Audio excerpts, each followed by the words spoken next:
Hello, dear friends. Today we will take a look at the memoirs of Erich Bissoir. He served as a soldier of the 12th SS Panzer Division, Hitlerjugend.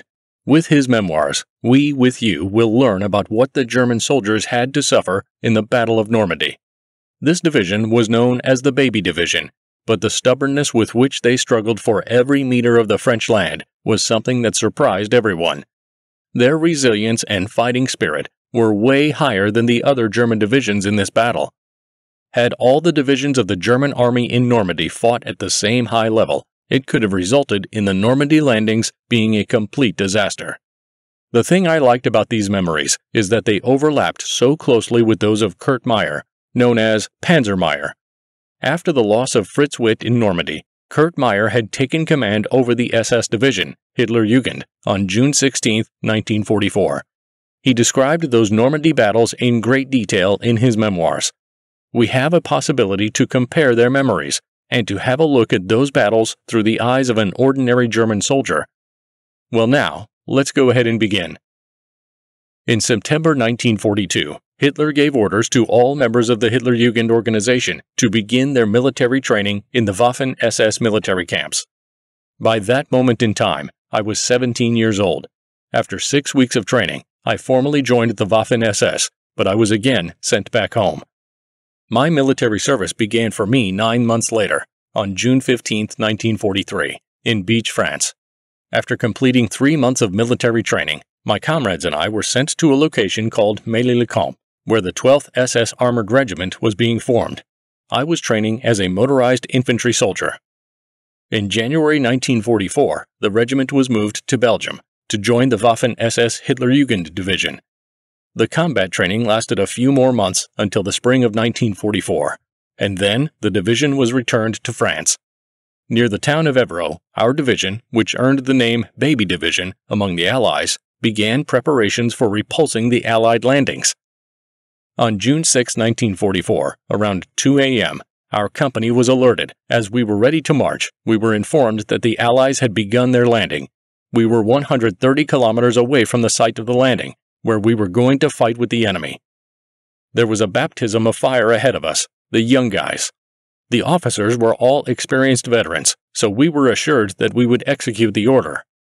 The mission of our motorized reconnaissance platoon was the marking of routes for the movement of troops in compliance with the regimental headquarters instructions. We were setting up the tactical road signs, so-called Wünsche signs, at crossroads. They were named after the regimental commander Max Wünsche. Since the day the landings occurred, we had a definite feeling of Allied dominance in the air. All our vehicles were covered with branches in such a way that they looked like shifting brushwood. Over and over again, we were forced to hide in the roadside ditches because the Allied attack aircraft were bombing everything in sight that moved.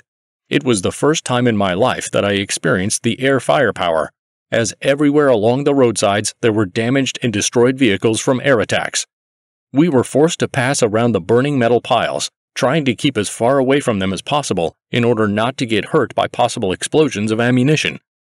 We were almost undefended against enemy aircraft attacks and were only able to move at night or in the early morning when there was fog. But there were also Allied casualties. One day I saw the anti-aircraft gunners shooting 2 planes that were flying at a low altitude. The pilot from the second plane jumped out, but fell down to the ground close to us before he had time to open his parachute. The poor guy had not much left of him, something that looked like a shapeless sack of potatoes. I was always on the move, driving my motorcycle, delivering packages, and taking out the officers or war correspondents. It was not easy to find my way to the command posts of our companies without a thorough knowledge of the territory, with troops constantly moving around. The hardest part was moving at night. It was impossible to use headlights, and I had to look in the darkness, red-hot exhaust pipes of tanks someplace ahead.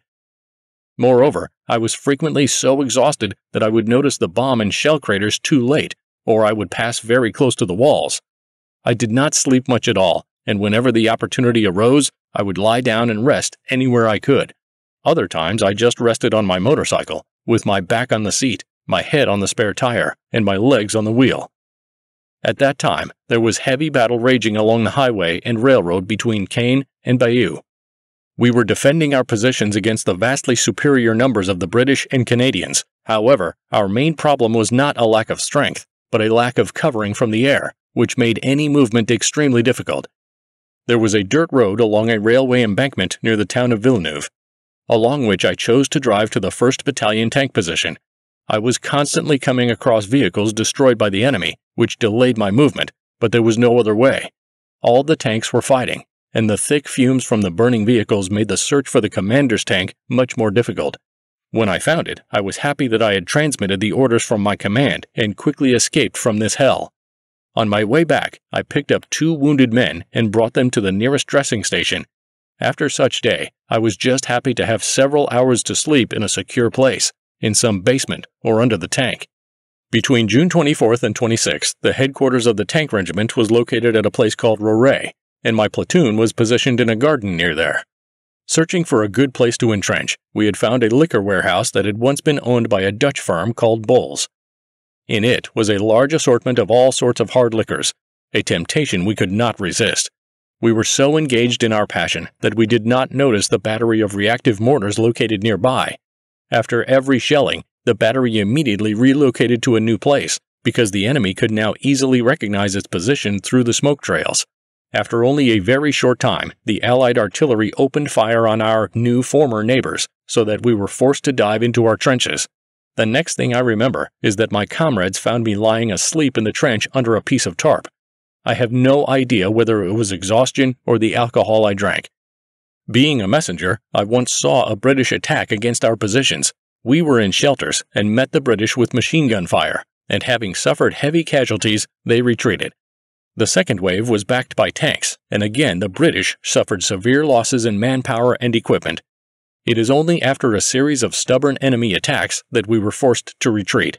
In our defense area between Fontenay and Saint-Mainvieux, we were heavily behind the enemy in numbers. There was no matter of any balance of strength in the air, because the Luftwaffe aircraft in the sky was practically non-existent. As a consequence of the overwhelming superiority in numbers of the advancing Allied forces, our tanks and the regimental headquarters had to constantly relocate. Each relocation required a messenger to be sent to the combat unit. Driving at high speed was impossible, as everywhere there were craters and dead cattle. The sun was merciless, and the stink of it was awful. The whole area looked macabre, dead cows with legs sticking upwards. Besides, I was also responsible for transporting Obersturmbannführer Max Wünsche to the battlefields. In most cases, he was driving the motorcycle himself, while I was sitting in the sidecar. Because besides smoking cigars, he loved to drive a motorcycle. He was a demanding officer, and some days I wanted in my heart to see him burn in hell. Once, for example, he left cigars at headquarters, and he sent me back to get them, but I watched how he cared for his soldiers, watched him never leave the wounded or killed, and my rage subsided, and the respect for this man returned instead. The heaviest fighting raged in the area of Hill 112, near Malto.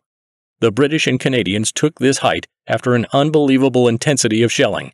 On the morning of July 10, I brought Obersturmbannführer Wünsche to the position of the tankers, who were lining up behind the embankment preparing for a counterattack. The grove located at the top of this hill was taken up by the enemy's armored vehicles. After firing from rocket mortars, our tanks launched an attack, pouring fire on the enemy on the way. We succeeded in taking this hill from the enemy, though only for a short time. The moment our infantry took position at the top of the hill, the Tommies went on the counterattack. I recall that this peak, Hill 112, had changed from one hand to another several times with heavy casualties for both sides. Our motorized platoon also took casualties, although we barely ever participated in the frontline fighting. Our losses were due to the enemy's gunfire and his air attacks. We were receiving such orders that we had to be driving around on open roads with hardly any protection from the Typhoons and Spitfires going everywhere. Our routes were often extended and covered the entire sector of our division's combat operations. So it was often only a few days after the incident that we learned that one of our men had been killed. While visiting Normandy in 1994, I found a memorial to British and Canadian fallen soldiers on the side of the road, right at the foot of Hill 112. I also noticed a wreath with the name of the 9th SS Armored Division, Hohenstaufen, near the monument. The Allied and German soldier graveyards here look to be in great condition. There is no provocative graffiti of any kind here, as is common in Germany itself. Obviously, the French show more respect for their fallen enemies than do the Germans themselves for their dead soldiers at home. During the 6 weeks of battles, our division lost 5,000 soldiers and officers. Afterwards, it was pulled back for regrouping and rest. The men and vehicles that were supposed to replenish the division had never arrived due to the continuous Allied air attacks on the supply lines. After only about 1 week of rest, we were thrown back into the combat. The following Allied offensive began with heavy air attacks. Numerous tanks were destroyed by direct hits or temporarily put out of action as the optics and engines were covered with dust and sand. One time, we were advancing toward Caney in the twilight to make out the location of the enemy and what his strength was. The visibility was so bad that we sighted enemy units when we had just pulled into their positions. The British and Canadians were so busy getting prepared for another attack that they did not notice us at once. We made a full throttle turn and rushed to our units. On the next morning, we succeeded in fighting back the Allied attack, in which they lost about 60 tanks. Next morning, the British tanks assaulted our headquarters from the northwest. This attack was repulsed with no casualties on our side. The 2 British tank crews experienced extreme bad luck. While trying to hide themselves behind the buildings of the farm, they became bogged down in a cesspool. The British abandoned their vehicles and ran away. We had the opportunity to get some food to add to our rations, which was left inside the tanks by the British. Besides, one of our senior officers, Hauptsturmführer Schlaus, made a fool of the enemy by reporting on the radio about our possession of more tanks than we actually had. At Château-Quinois, together with several comrades, I was awarded the Iron Cross II class and the next rank. On August 10th, in the early morning hours, I was ordered to leave for a small unit near the town of Omenil. I was driving my motorcycle alongside the N158 highway, making my way very slowly because of the sinkholes and burned vehicles. At the top of a small hill between Kenwai and Langenry, I halted to orient myself. Settling on my motorcycle to move on my way, I was suddenly caught in the fire. My left arm was hit hard, and I fell off the motorcycle into the ditch of the road. Then I saw 2 M5 Greyhound armored vehicles about 500 to 600 yards northeast of the road. I stayed low and waited until they disappeared from my sight. As I gathered myself to move forward again, I was in really bad pain. I just could not move my arm. The motorcycle was damaged too, and metal shards hit my arm and upper body. I walked back to headquarters on foot and reported what had happened. Our orderly, Unterscharführer Fabian, treated my wounds and led me to the field hospital. This was the final stage of my battle for Normandy. I was sent to Germany, recovered for several months, and never came back to my division. On April 12, 1945, I surrendered to the Americans, and in February 1946, I was moved to a French prison camp. I returned home in May 1949. That is all for today. If you enjoyed the video, please like it and support the channel with a subscription. Goodbye to everyone, and see you soon.